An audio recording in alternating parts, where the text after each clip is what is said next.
here's what you're going to need to do a subtractive charcoal drawing. Some good white drawing paper, vine charcoal, a charcoal pencil, compressed charcoal for very dark areas, a number of erasers. I would suggest a kneaded rubber eraser like this. You'll want to have a strong eraser like a white nylon or a pink regular school pink eraser like that. A cloth rag, a leather chamois, or some paper towel to kind of smooth out some of the charcoal.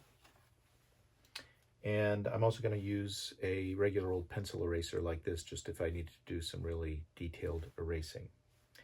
So the first thing you want to do is just make sure your paper is mounted with extra paper underneath, because we're going to be doing a lot of blending and rubbing of charcoal, and we don't want to pick up any textures from the wall or from the board or anything like that. So I've got a number of sheets of newsprint underneath this. I've also used some artist's tape, and I've taped out a border. And this is going to be really helpful because once the drawing is done, we take the tape off and you get a beautiful, clean, white edge all the way around. It's really important that you run the tape right to the edge of the paper. That way you don't see just the line of the tape when you're done. The chalk dust is going to get everywhere.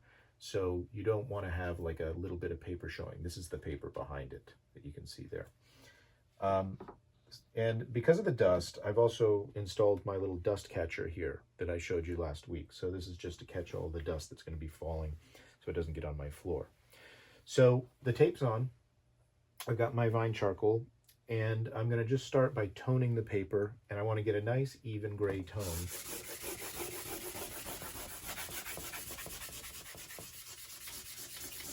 I'm just using the side of the charcoal.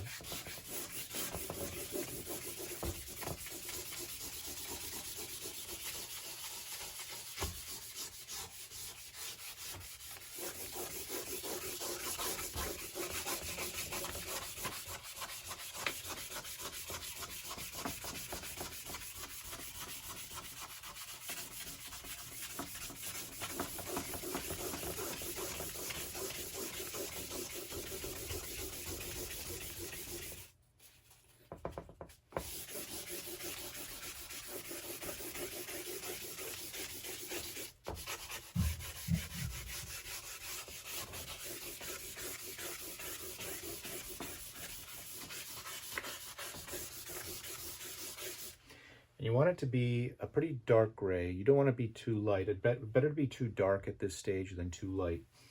Remember that you're going to sort of wipe it away a little bit here, so don't be afraid to go pretty heavy. Now, the texture of the paper is pretty meaningful here. The smoother the paper, the easier it will be to erase. The more tooth the paper has, it might be a little less forgiving in terms of erasing. You can experiment with different kinds of paper until you find the one that works best for you. Okay, and I'm just going to smooth it out a little bit. And again, you can use, if you have one of those little yellow leather chamois, this is what you can use it for. I'm just going to use a paper towel.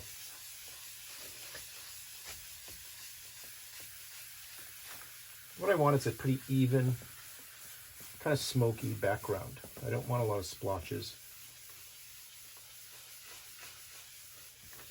And if any place is too light, you can just go over it again with some charcoal.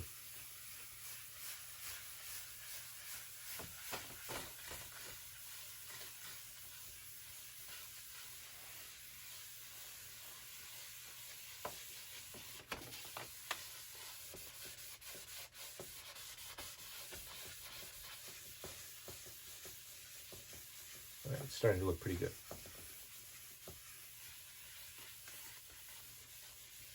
And why you want this kind of even is that it's quite likely that some of this will just be here at the end of the drawing. Like, you don't have to change any of this. This is your medium gray, and like a lot of the things in your drawing might end up being a medium gray. So I'm ready to do the drawing. And you can do the drawing with a charcoal pencil, but I would advise when you're doing this technique to use your eraser as your drawing tool.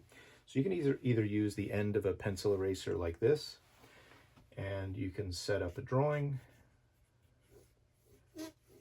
And what I like about drawing with an eraser is that if you make a mistake or you want to change something, all you got to do is take your paper towel again and it goes away, which isn't quite the same using a charcoal pencil. So it's really good for making quick corrections. You can also use your kneaded rubber eraser if you'd like. And use the same techniques, this kind of follow through technique that we've talked about.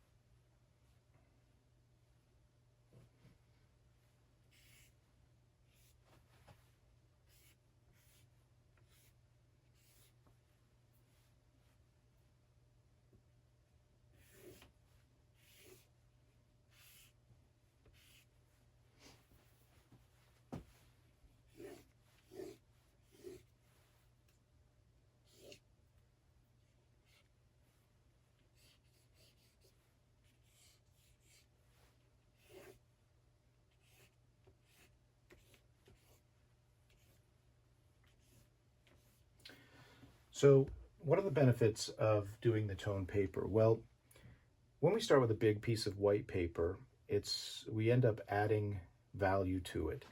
And very, very little of a drawing is actually going to be the white of the paper. Just as we noticed when we were doing our still life drawings recently, that usually only one or two shapes was the bright white of the paper. Everything else was a value down, like it was lower on that range of 7 values. So I find that when working in value, sometimes toning the paper first or working on gray or toned paper gives you kind of a head start. So you already have most of the values down there that you're going to be using.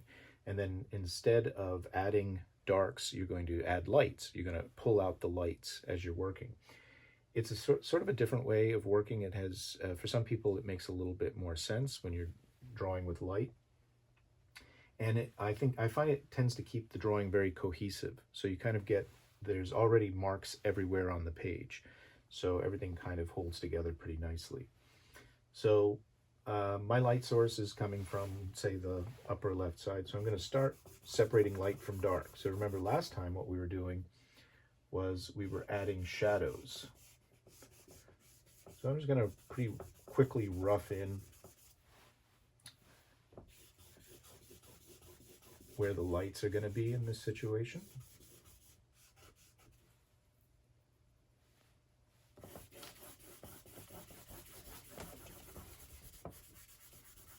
And the nice thing about the kneaded rubber eraser is it doesn't take off a lot of the charcoal.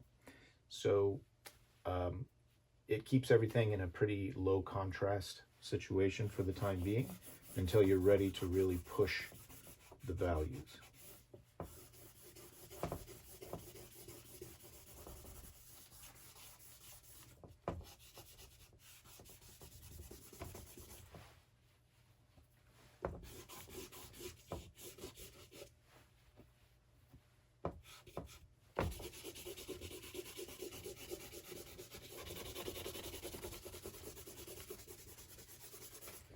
And of course, this gets dirty really fast, so you keep tearing it.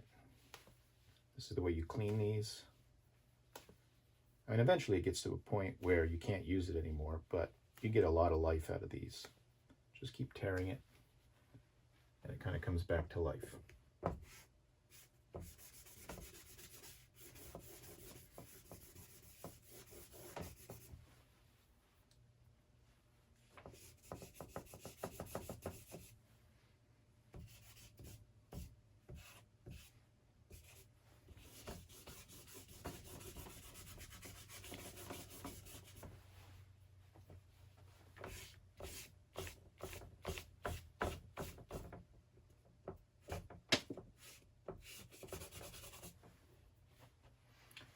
Okay, so Now we can go back in with a little vine charcoal. We sort of have light side and we have shadow side, but we don't have very much contrast. So now I'm going to kind of push for some of that contrast.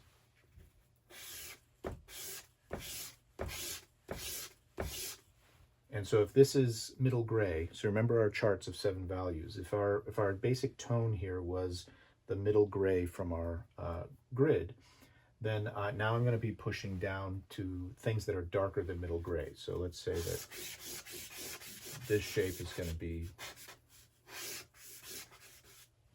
darker. Let's say that this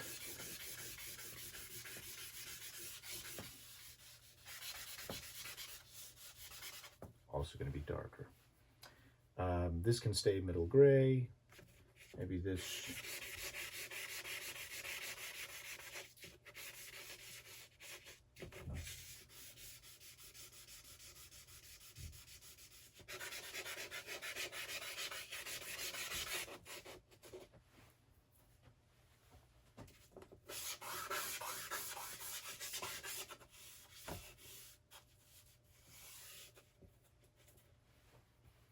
And let's say this is quite a dark object here, so I'm going to go ahead and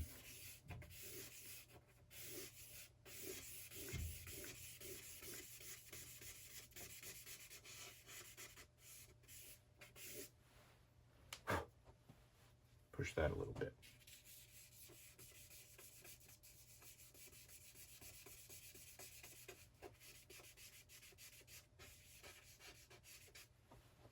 Again, just kind of roughing things in for the most part.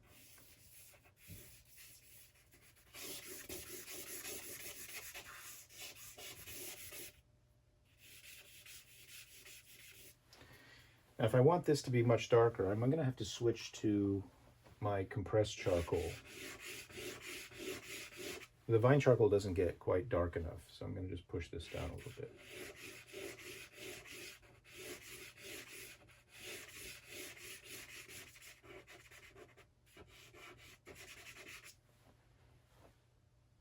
And this will be a darker object.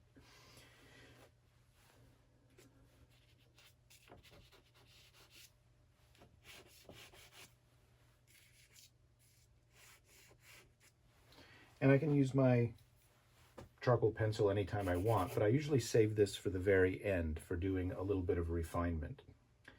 So now if I want to make a stronger light, say this is a white box, now I'm going to come in with my strong eraser and dig out.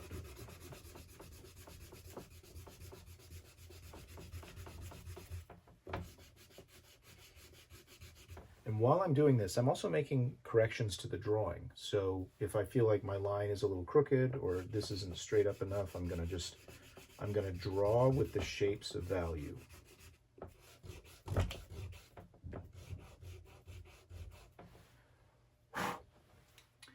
If you find you need a little bit more emphasis, this is where you could use a different kind of eraser if you want to create a little bit of a crisper line.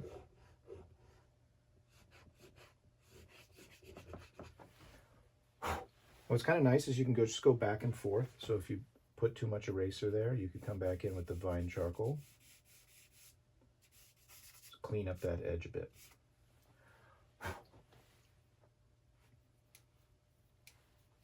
And again, the whole time we're doing comparative checks on values. Remember, we're always comparing everything to middle gray and to white and to black.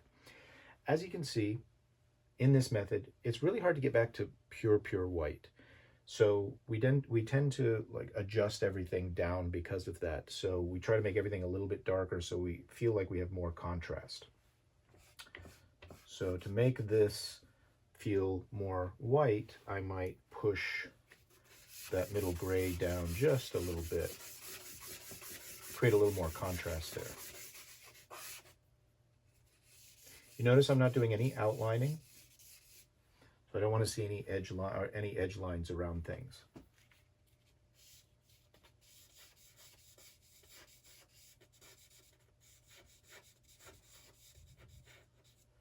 That value is a little darker there because it's part of this piece of paper.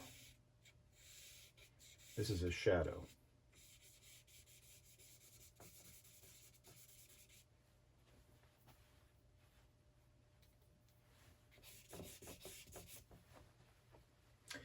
So you keep kind of developing this until you feel like your basic setup for values is correct. So it's still kind of very loose.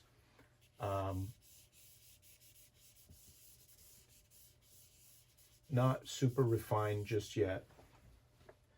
You're just kind of seeing if you're creating the light, the feeling of the light and the local values that you're trying to draw. When you feel like you've got that,